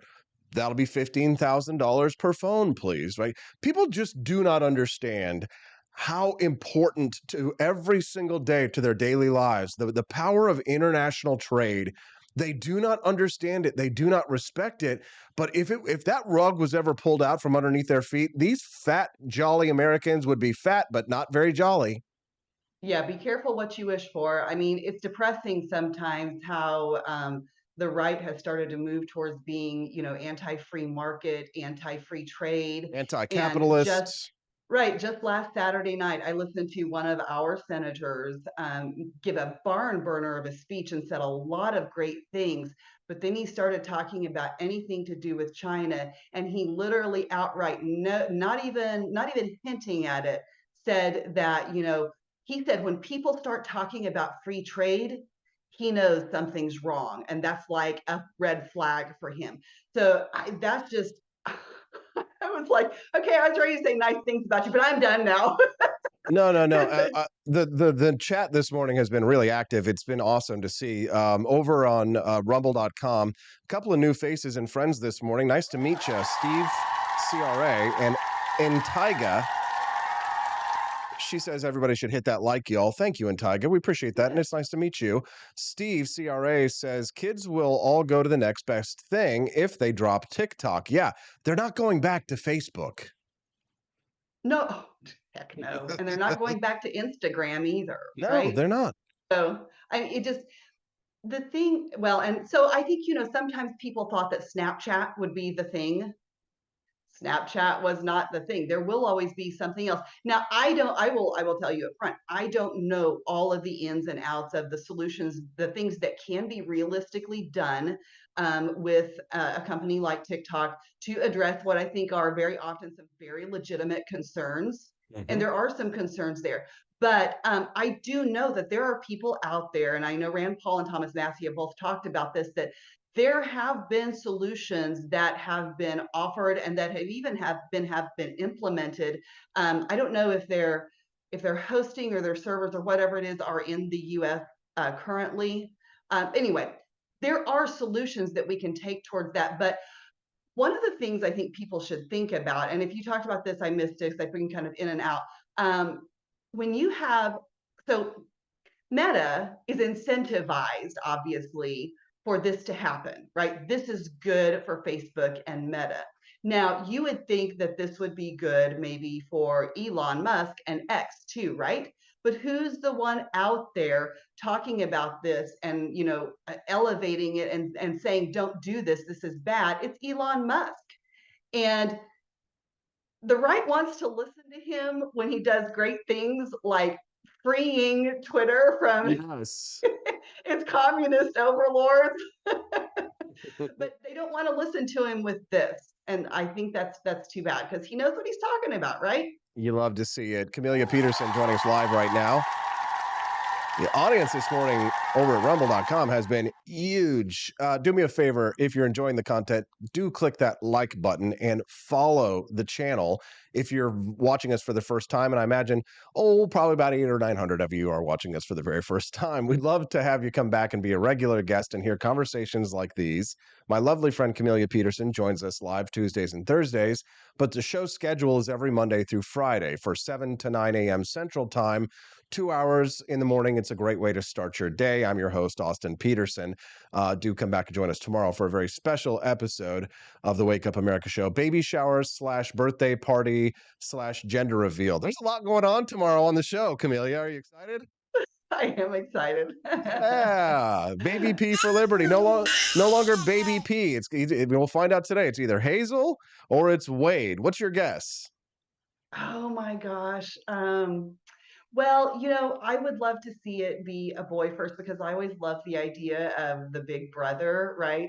And the little sister. But I also I also really love the name Hazel. So Yeah, I'll be happy either way. This whole time I didn't go one way or another with kind of like fantasizing about it being a boy or a girl because I didn't want to do this thing to myself psychologically where I imagined all these future memories where I'm like going out fishing with my son and he's, reeling in his first fish and like all these memories that we're about to make because then I think I would set myself up for like a disappointment because then all those dreams would be crashed if it then was a girl or if I was like dreaming about buying her first dress or her going to prom and then it wasn't a girl. So I didn't psych myself out until yesterday. It was only yesterday when Stephanie and I were like, okay, what's your guess? And so she thinks girl, I think boy. But we're going to find out today. So in just a few oh, hours. you're finding out. Okay, I was Yeah. gonna say so you do the string test tonight, but no, you're finding out today. It's fine. Well, here's the thing. If you built all of that up and you had to deal with that disappointment, you just get you an AI chat bot to help you through that and to process that grief. Thank you for that segue. Thank you for the segue. We appreciate that. I'm looking forward to talking about this next topic here. Artificial intelligence bringing back our relatives from the dead. What's this story, Camelia? Yep. So this is an article about a woman who was from Syria actually, and she had fled Syria to Germany and she was separated from her mother at the time. And so when she was in Germany, she gave birth to her first child. And she had really wanted for her mother to be able to meet that baby. And before that could happen, her mother died just a few years later. And so she said, the grief was unbearable. And, 4 years later, she was still really struggling with this. And so she turned to something called Project December, which is an AI tool that claims to simulate the dead. So, the users for this, they fill out kind of a short online form with a little bit of information about the person that they've lost, their age, relationship to the user, like a quote from the person, some things like that. And then, those responses are fed into the chatbot. And this is by the way, this chatbot is GPT-2. It's kind of an early version of the large language model that's behind ChatGPT. And so it basically generates a profile based on memories that the user feeds in there. And so, you could pay about $10 for an hour of messaging with the chat bot. And so she did this, and she said that the results were spooky and that there were moments that she felt it was very real. And, there are things that she said in there like, I really wanted to see you one last time before you passed away. And the response from the chat bot was like, Susu, like it's not up to me. Like they're using like the pet nicknames that the mother would have used for her. And so they have this little conversation and she's like, I'm watching you. And how do you watch me? Are you a rose or a butterfly? She's like, I'm the breeze. So, so this woman did say that, she's a bit of a spiritual person. She felt like this was a vehicle to help her process her grief. And, she felt like sometimes there were some times that she knew kind of it wasn't her, but most of the time she felt like it was really her there with her. And so the concerns about this are that people will use it as a crutch and really not process their grief in a healthy way. And the first thing that popped into my head whenever I read this article was that this is basically like mediums should be out in the street picketing and protesting because their jobs are being replaced by AI. So anyway, yeah, that is the short of it. I think it's just like, it's like anything else. When it comes to technology, people will always find different applications and there will always be an appetite for it because, individual differences and humans are unique and It reminds me a little bit about that movie, and I know you probably never saw it. It was called AI, and it's basically a movie that's a modern tale of Pinocchio, and And so, with this, I mean, when we talk about the AI chatbot, girlfriends and boyfriends or whatever, I do think, on my optimism side of that, I do think that eventually people will realize that this is unfulfilling. Kind of just in the movie you talked about, like we are not, as humans, it's not in our nature to stay stagnant and to not grow and to stay the same all of the time. If you want to know why a lot of marriages fail, it's because humans grow at, different rates. And if we don't know how to process and grow in a healthy way, one person grows in a lot of different ways while the other person just sits there and they stay the same, and we are not meant to just stay the same. And so my hope is that we will, as a species, as a culture, come to realize that this does not work, it's not fulfilling, it doesn't fill that need in a realistic way, and so it will lose popularity in that sense. But I do think the reality is that there will always be a segment of the population that is vulnerable to something like that.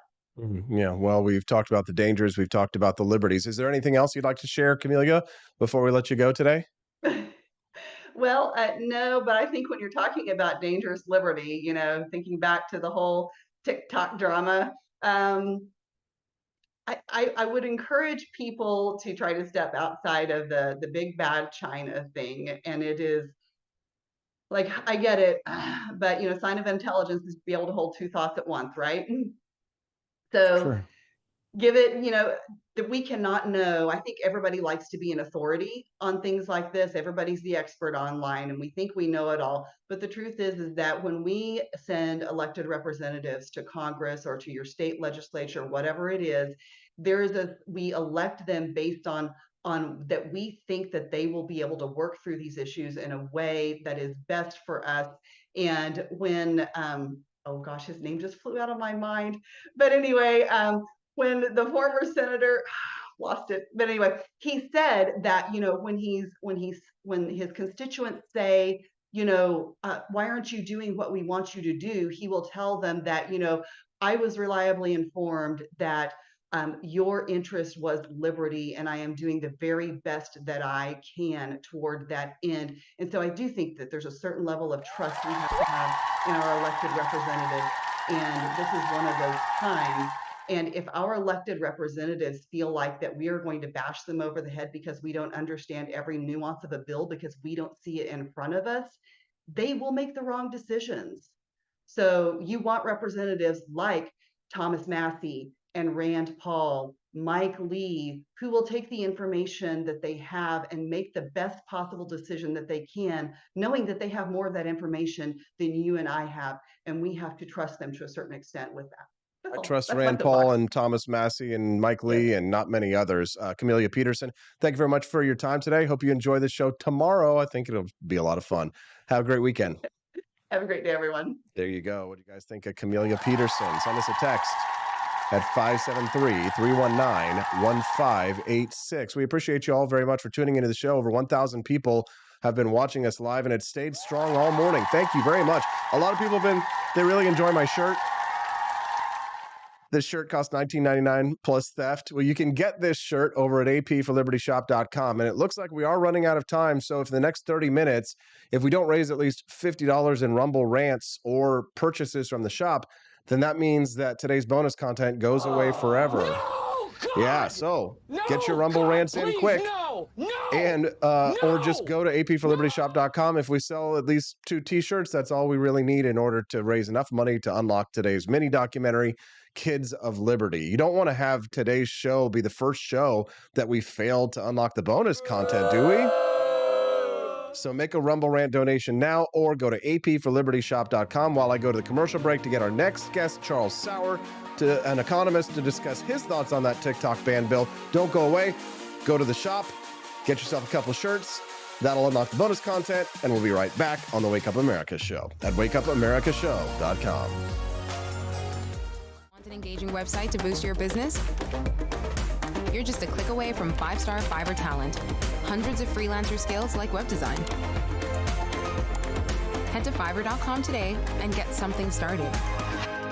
American conservatism is distinct, like America is distinct from the United Kingdom. American conservatism's roots comes out of the Wild West, out of pioneerism. The difference between American conservatives and European conservatives is that Americans are cowboys. We are that God, guns, gold, and girls. It's wild here. And we should stay that way. We shouldn't allow a European version of conservatism to come and infect us here. We like it wide open spaces here, you know, deep in the heart of Texas and all that.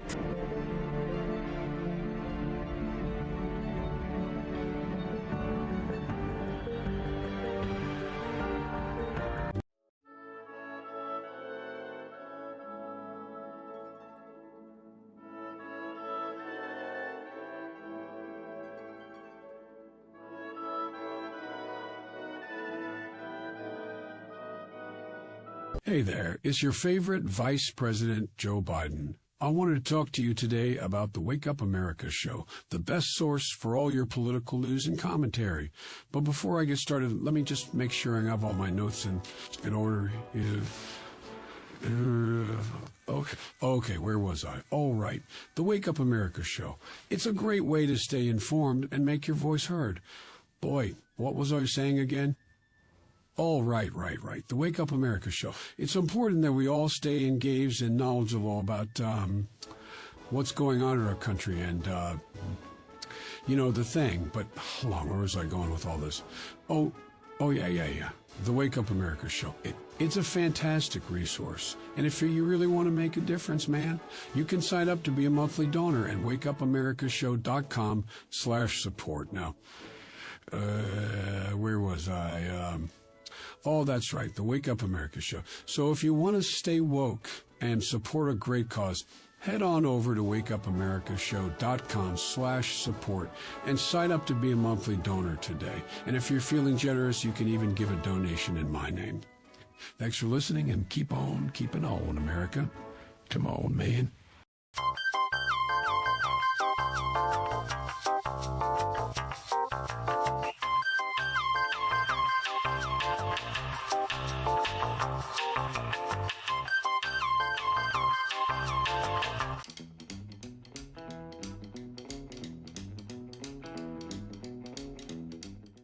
Maybe you have some foreign owners. I don't know if everybody's an American citizen. And then what if they say, well, Fox News is giving misinformation on the election? You have a foreign ownership, you have misinformation according to the government, and all of a sudden they say, well, we're going to shut down Fox News, or we're going to shut down Twitter. So the bill isn't just about TikTok. It mentions TikTok by name, which is also a problem because laws are not allowed to target one company, but there is also a danger that it goes beyond that. So I want you to hear with the FBI. So, and FYI, just so you know, welcome back to the show, by the way.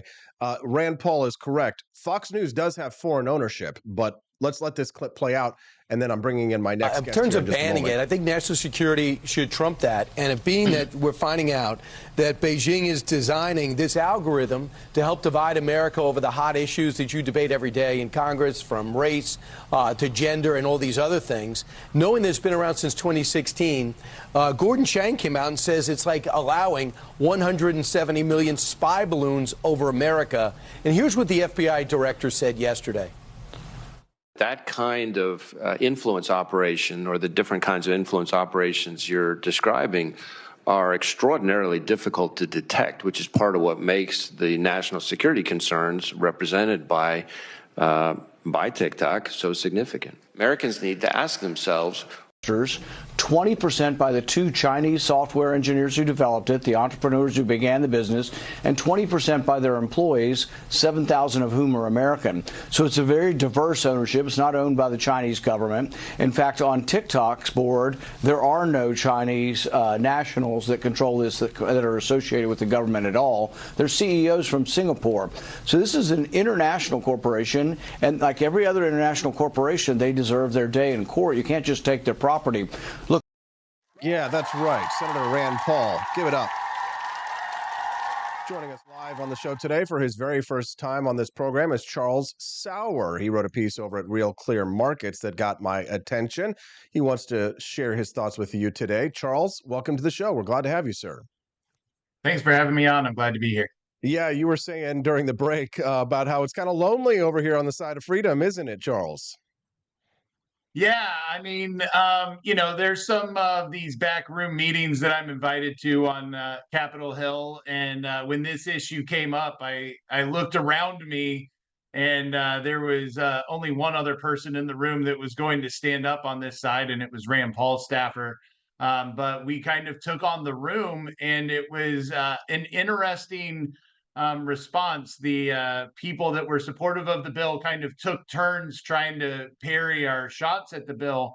But at the end of the day, it was pretty clear that our arguments were good and they were sound, and that they kept having to kind of change the way that they were doing it. Now, at the time, it was silent. And what I kind of wanted to, if we would have had more time, I would have talked about it. Since I've had that debate in the closed door meeting, I have had people come up to me and congratulate me for standing up for freedom. And it's interesting that they were quiet in the room, but hopefully they're not quiet when they're behind closed doors from now on, and stand up to to this idea that we're passing something for national security when it's really an attack on free speech. It is an attack on free speech. People are saying it's cracking down on China or the Chinese Communist government, but the bill is aimed directly at American corporations. It's aimed at American websites. It's aimed at American app stores. It's aimed at American infrastructure companies. It's aimed at us. Yeah. I mean, look, the only way that they can do this, the only way that they can implement it, and this goes back to Hillary Care, where to make people comply with the law, they were going to have to send individuals to jail. The only way to actually have this is to force our businesses to be the cops, to be the government. And that is not where the U.S. government should be looking at to pass legislation. Now, even further than that, what the U.S. government could be doing is actually attempting to lock down the information that they have forced us to give up to them. And they haven't done that. They haven't locked down Medicare information. It's hacked pretty consistently. They haven't hacked down their top secret clearance information. That's hacked pretty consistently. And it would make sense if we were scared of China for national defense reasons that we would lock those pieces down before taking on a foreign company and forcing U.S. companies to enforce a law. Speaking of Charles Sauer, he's an author and an economist, as well as the president of the Market Institute. His piece over at Real Clear Markets is titled "Contra TikTok Paranoiacs: National Security Isn't an Excuse to Limit Free Speech." Now, there are times when we do have to consider national security in regards to information here in the United States. Senator Mike Lee has said that he's going to be getting some national security briefings behind closed doors. We don't know what we don't know. And what we do understand about how the Chinese Communist Party works is that any company that has a presence in China, aren't they legally required to turn over their data to the Chinese Communist Party, Charles? So, I mean, there is a concern here, right? Yeah, I mean, it's an interesting concern. On the same fact, if we look at U.S. companies, that they're basically forced to give up information to the U.S. government as well. I believe that Facebook handed over 82% of the requests they got. And my assumption is, as long as the federal government says, hand over the information on Charlie Sauer, we think he did these things, then Facebook goes ahead and hands it over. If they just say, hand over information on Charlie Sauer, maybe they don't. So they ask just for a little bit of defense, because in 82%, 88% I've seen as well, that's a really high number. And so what we're looking at is whether the U.S. government has full control over all of our social media data, or if we possibly have an outlet where we can have our information from somebody who might not necessarily hand it straight over. So, yeah, I don't want the Chinese government to have my data. I also don't want the U.S. government to have my data. Technically, I don't want Facebook or Google, but I'm willing to trade that data for the use of their services. I noticed that the line of attack that is coming from the establishment left and establishment right against people like Rand Paul and Vivek Ramaswamy and Donald Trump is that they've been bought. They've been paid off to support limited government. But how come nobody's suggesting that Facebook has bought many of the people who voted for this bill? Because Facebook has sure poured a ton of money into the campaign to make this bill get passed. How come they don't have to answer those same questions? Yeah, I know, I mean, in some of these closed door meetings, you've got Facebook, and I do a lot of writing in defense of Facebook. I know their people pretty well, and haven't seen those arguments, at least not directed towards me.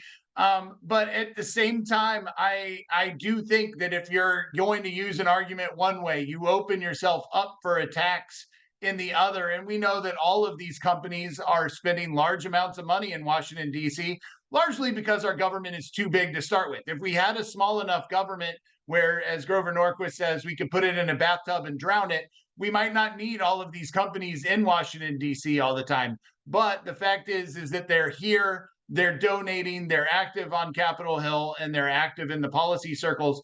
But yeah, I don't necessarily think money is a factor here. I think that we have populism that is taking over and for using scare tactics to pass a bill. If we look at the vote on this, it passed with just, I think it was 4 fewer votes than the Patriot Act passed. And we know how the Patriot Act was used. I think the FBI sent out 192,000 national security letters, and they only got one terrorism conviction off of those. The others just have information about Americans and phone calls and data that should have never been collected. And so when we see the unanimity on Capitol Hill, that's when we need to be scared, not when we need to say, oh yeah, they're probably onto something. Right, and let's not pretend that the perverts and the pedos in the establishment and the government aren't looking at our data and our conversations and that sexy selfie that you sent to your boyfriend last week. I'm speaking to Charles Sauer. He's an economist joining us live right now to talk about that TikTok bill that passed out of the House of Representatives yesterday. Charles, how does it look in the Senate? Well, we're hoping that the Senate does its job as the tea saucer. So the House is generally the teacup. It's hot, it boils over and spills into the tea saucer. And in the tea saucer, things are left to cool for a little bit. So hopefully we have time to slow this bill down, debate it, and talk about it, and actually do what the Senate's supposed to do. And that's actually deliberate on the issues. It makes sense when something comes out of the House hot and fast and based on like current news headlines. But the Senate is where bills go to die. And that's because when they debate them and talk about them, they usually find that there's no need to pass the piece of legislation that they're looking at. And in this case, I hope that that happens. We will see as it plays out. But as of right now, there's serious questions that have to be answered on free speech, on unintended consequences, on exactly if this is the area that the government should be looking at. You write here in your article over at Real Clear Markets, you say that at the end of the day, you don't have to be someone who posts videos to TikTok to oppose these bills. You don't even have to be someone who likes TikTok, social media, or China. Charles, you brought up the populist angle on this a little bit earlier. Probably one of the reasons why this was able to pass is because amongst the boomer audience and the boomer crowd of the people who are the 80-plus-year-old geriatrics who are running this country, they don't like the TikToks because it's new and it's scary and it's young and kids are shaking their booties and doing all kinds of stuff that they hear on their radio stations that would, scandalize them. It's kind of this fear of something that they don't quite understand, isn't it? Yeah, and honestly, I'll see them that it is kind of scary. It's something that's kind of new. I mean, the internet itself has been around for what, like 2 decades in what we know it as. We only had cross-browser integration in the late 90s, which allowed social media to take off. And so we're still getting used to what social media is, how we deal with it, and what kind of data do they actually have to track. So I will cede to the 80-year-olds that it is kind of scary, but kind of scary doesn't mean that they have the right to take away our rights. And that is what we really need to think about and discuss, because instead of just being scared and reacting and then acting like China and creating our own great internet firewall, our safety blanket, we need to actually discuss these issues. If they're scared, that makes sense, but let's discuss why they're scared, how this data can be used. Why might it be good that companies have this data? And then we can look at debates moving forward. But again, the government shouldn't be involved with this. As private companies emerge and grow and change, the market will decide how a company is using data and move accordingly to that. Charles, this is your first time on the Wake Up America show. We've got a very loyal audience of people who watch us pretty much every morning, and that rumble.com has, blessed us by featuring us on the front page today. So there's just lots and hundreds of new people who have never heard of us before. So I like to reset every once in a while and introduce myself. I'm Austin Peterson, for all the new people who are tuning in now. And I'd love it if you just tell us a little bit about yourself, Charles, because the audience is captivated by the bats that you have in your background there. And you've told these stories about you being on Capitol Hill and hearing some of these backdoor meetings. Just kind of, if you wouldn't mind, introduce yourself to me and to the audience. Well, I started on Capitol Hill. I drove up in a car with a gas card and just wanted to be a part of the conversation, and was lucky to get up there and work for the chairman of the Senate Finance Committee, and then Governor Jeb Bush, and then a think tank called the National Center for Policy Analysis, run by Dr. John Goodman. And that's where I really learned to talk about politics in a way that resonated with normal people instead of the academics that were doing all of the writing on these things. And that also changes the way that you think about these issues. I started the Market Institute around 15 years ago, and that's really what we've been doing. We focus on messaging and talking about these important issues that are also wonky and nerdy in a way that makes sense and understandable. So government can't run over us by using national security as a scare tactic. And so I have a lot of fun. I have Ron Paul's former legislative director works for us. We have House Rules people that work for us. Is that Norman? And say it again. Is that Norman? Norm Singleton, yeah. Norm Singleton, Stormin' Norman. Now, there's a name I haven't heard for a long, long time. Will you do me a favor, Charles? Will you tell him that Austin Peterson said hello, and I hope he's doing well? I'd be very grateful. I will. He's one of the reason we hired him is because he's Stormin' Norman. He can go into these rooms and they know that they're not going to get away with just glossing over the tough issues. And so he does a lot of writing for us. I do a lot of writing. You can see us in Real Clear Markets, but we have a lot of fun just getting the government out of the way, getting it out of the way of entrepreneurs and getting it out of the way of innovators. We'd love to hear that, Charles. One last question before I let you go. Tell us about those awesome baseball bats you got there behind you. What is this collection? Well, this is, it's both a business lesson and a love of my life. I love baseball, but my mom was a photographer for the Kansas City Royals for 20 years. My team. That means in part she was an artist. And so instead of selling her pictures for money, she would build her son my baseball bat collection. And, you get your first apartment, you can't hang them. Your first house, you can't hang them. You have kids. So now I have a nice office where I can finally display my baseball bat collection. So this is the late 80s, early 90s who's who of baseball. That's fantastic. I love to see that, Charles. And I'm a Kansas City boy, so my Royals I will always be true. Great interview, Charles. But is there anything else that you want to share with our listeners or plug before we let you go? Well, you can see all of our writings at uspolicy.org or marketinstitute.org. You can follow me at Charles Sauer on Twitter. And know that this bill is going to take a while in the Senate. If you care about this issue, call and let your senators know. Every call, every letter actually counts. You do have a voice on Capitol Hill. Thank you, Charles. And thank you for standing up for our freedoms. We appreciate it. I hope that you and Norm Singleton do well, and we'll be keeping an eye on your progress. Come back and update us again soon on the next phase of this bill, will you? I will. I appreciate being on. Thank you very much. That's Charles Sauer. What'd you guys think? Pretty good interview, I would say.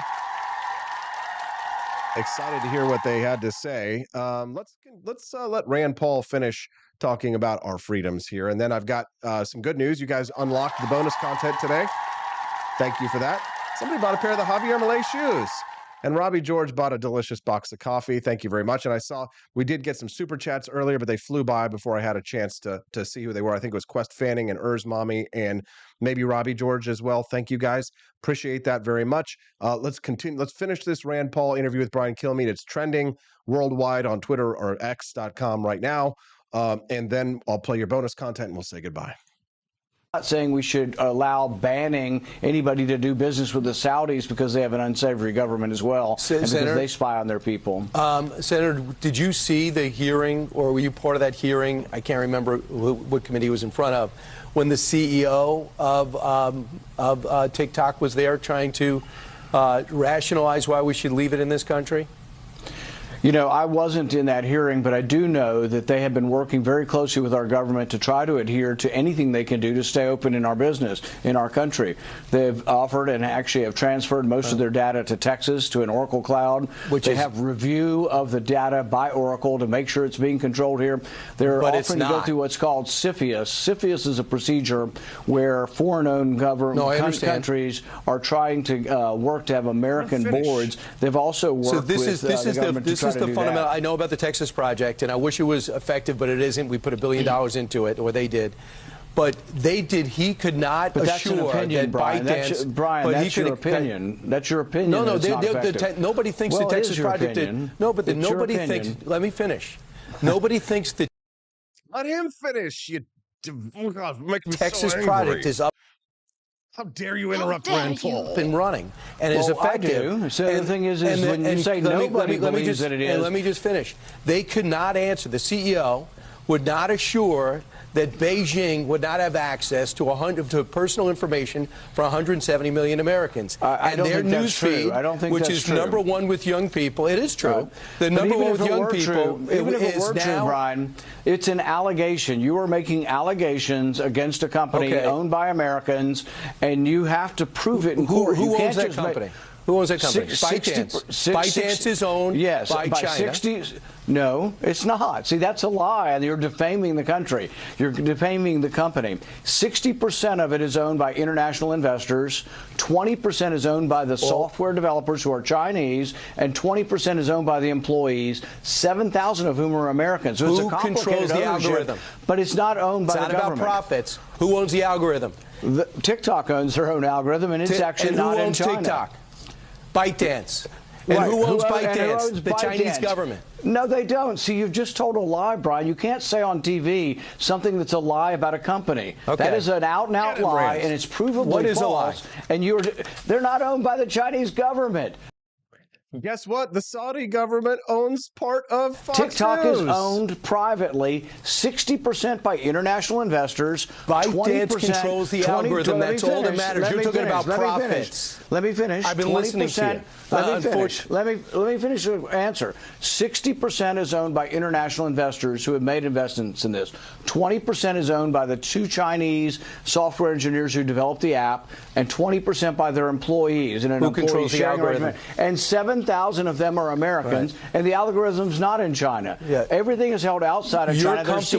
You're comfortable with TikTok influencing America, and you believe that 60% of comfortable with the Constitution. God bless Rand Paul.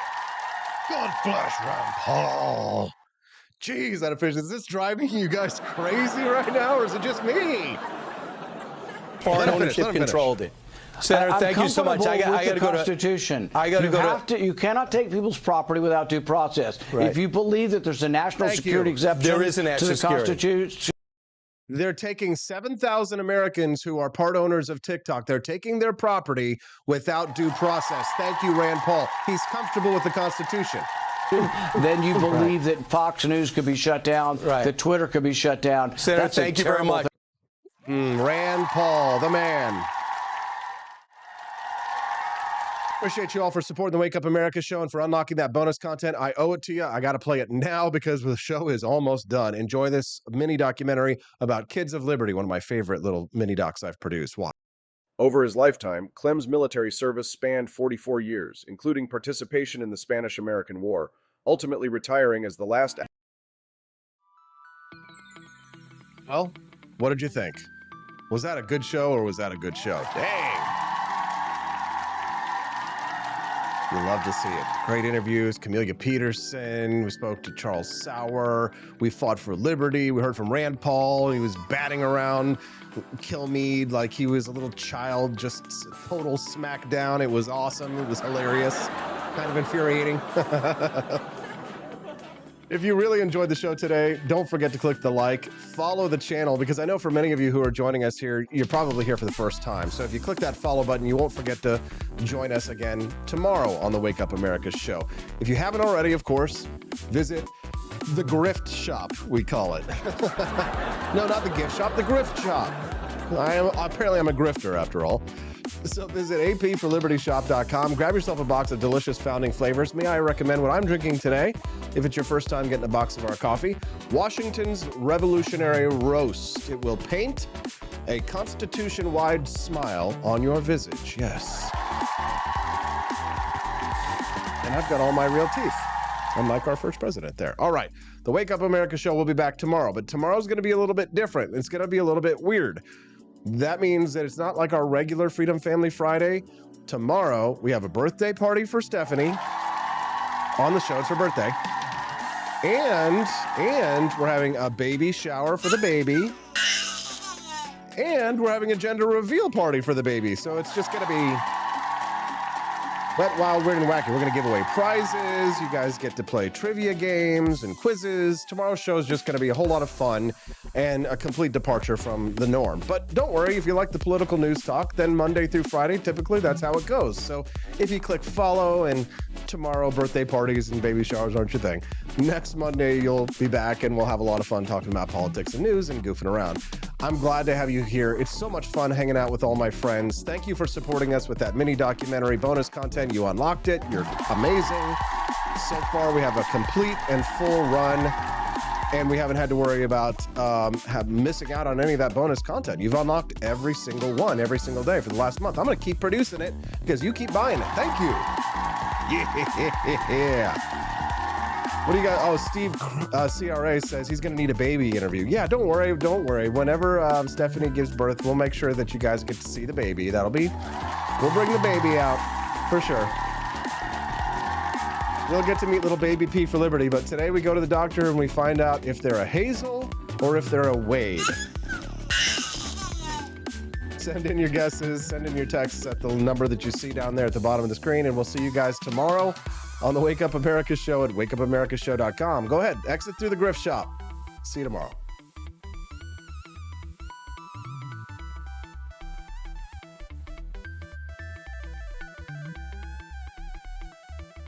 Expanse of time, a year might seem like a mere moment, but oh, what a year it's been. In September 2022, Austin and Stephanie Peterson embarked on a journey to wake up America. They began humbly, with just 20 souls tuning in, learning, listening, and though challenges arose, like the looming shadow of YouTube demonetization, their spirit never waned. And now, thanks to you, thousands rise with the sun to join them, to listen, to engage, to be a part of a community.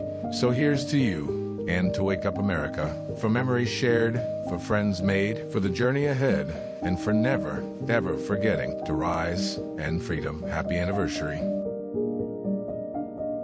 I'm Donald Trump, and I approve this message.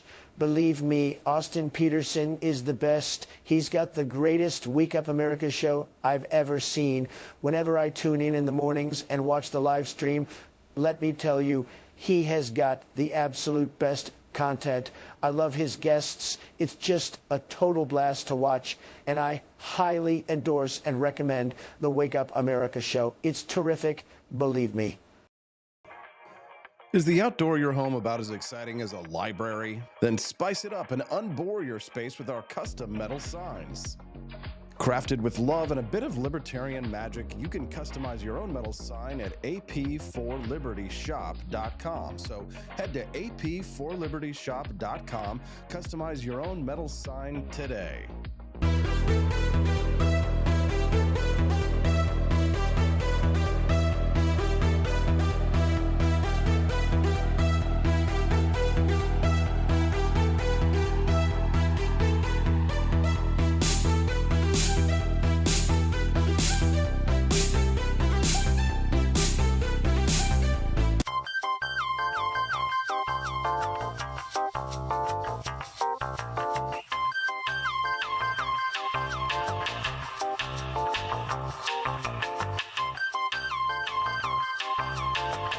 Welcome to a world of vocal discovery at Peterson Voice Studio.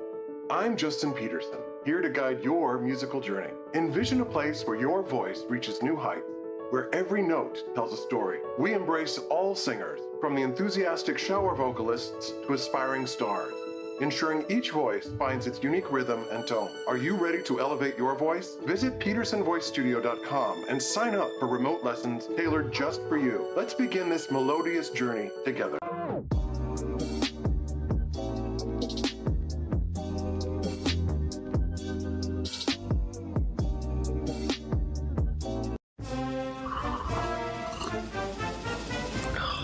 Tired of spending your hard-earned money on woke corporations that don't share your pro-freedom values? Fed up with sipping liberal lattes and progressive cappuccinos? Introducing Founding Flavors from AP for Liberty Shop. Get your day started with Washington's Revolutionary Roast. As robust and principled as the man himself, this blend is the shot of energy heard round the world.